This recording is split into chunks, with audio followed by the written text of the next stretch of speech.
funnier, so like for a part 2. Part 2 of how my best friend was catfished by my dad. Continuing with the story, I see my dad walk into the restaurant all dressed up. Mind you, my dad's married. To my mother, of course. So I was like, ooh, my dad and my mom are finally going on a date together.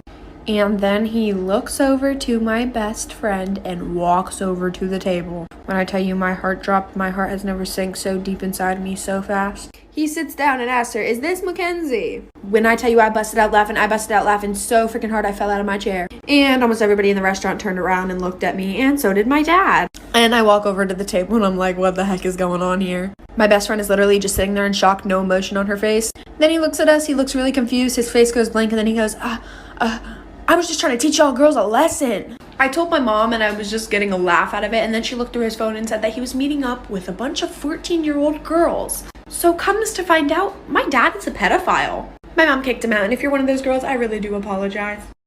So when I was a sophomore in high school, I had this teacher who would only let the students in her class use the restroom one time per semester. Well, one day I raised my hand and I was like, excuse me, I don't remember her name. Can I please use the restroom? And she was like, no, you can't, because you've already used the restroom in my class this semester.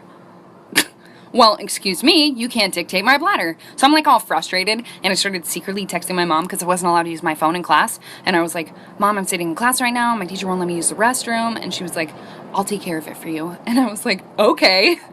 So like 5 minutes goes by, and all of a sudden my teacher's phone starts ringing. And she walks up to it and answers it, and she's like, hello? Yeah. Okay, thank you.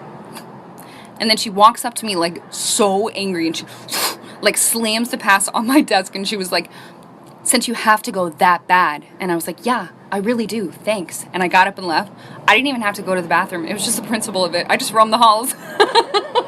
This is a story of the time that I caught my neighbor's mom talking smack about me. So I don't know about you guys, but every single Wednesday in my middle school, we would have a bagel sale. And some people's parents would come in to help out. And my neighbor's mom was one of those parents. And I had a best friend at the time whose mom would also work at the bagel sales.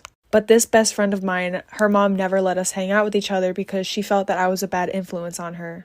When in reality, it was the complete opposite. She was the one that snuck the boys in her house, if you guys remember that story time, where they peed in a flower pot. So basically her mom wouldn't let us hang out. And sometimes my friend would go with her mom in the morning, basically as a ride to school, and to help out with the bagels too. And one day when she went in with her mom, my neighbor's mom also was there too. So my friend starts eavesdropping into their conversation, and my friend's mom brings me up and says how much of a bad kid I am and a bad influence. And my neighbor's mom was like, oh wow, that's my neighbor. Like, we always suspected something bad about her. Our whole entire neighborhood knows this about her. Basically making stuff up about me. So then I go home crying, tell my mom. Part 2 of catching my neighbor's mom talking smack about me. So my best friend tells me all these things that my neighbor was saying about me, obviously. And I got really upset, so I went home and I just started to cry.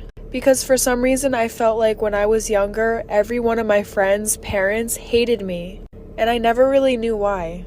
I was always the type of person to like let my friends do whatever they want and encourage them in doing whatever they want, whether that's breaking the rules or following the rules. So I mean, I guess that could be something, but I'm just being a supportive friend, like... Sorry, I got off topic. So when I told my mom, she was like, okay, come with me, I'm gonna knock on her door. And I was like, heck no, I do not feel like dealing with this. Mom, you deal with it. So she calls her up on the phone, puts her on speakerphone, confronts her about the situation, and this lady starts going on about how she loves me like I'm her own child, saying that I was never a bad influence on her daughter, and that she actually wanted me to hang out with her daughter more. Like, that's not what she was saying at bagel sale. This boy lied about his age just to date me. Story time. So back when my cute self was a senior in high school, there was this new girl that came to our school. Long story short, me and her ended up becoming super close. I went to her house, spent the night. Her family loved me. I mean, why wouldn't they? Anyways, she had a brother. We're gonna call him Binky. Me and Binky got pretty close. Now I want you guys to keep in mind, Binky didn't go to my school because their parents were divorced. So the sister who I was friends with lived with her mom, and Binky lived with his dad who lived in another city. But sometimes Binky would go to his mom's house, which is how I met him. Now that we got that out of the way, as me and Binky were getting closer, one day he asked me, hey, how old are you? And I was like, oh, I just turned 17. How about you?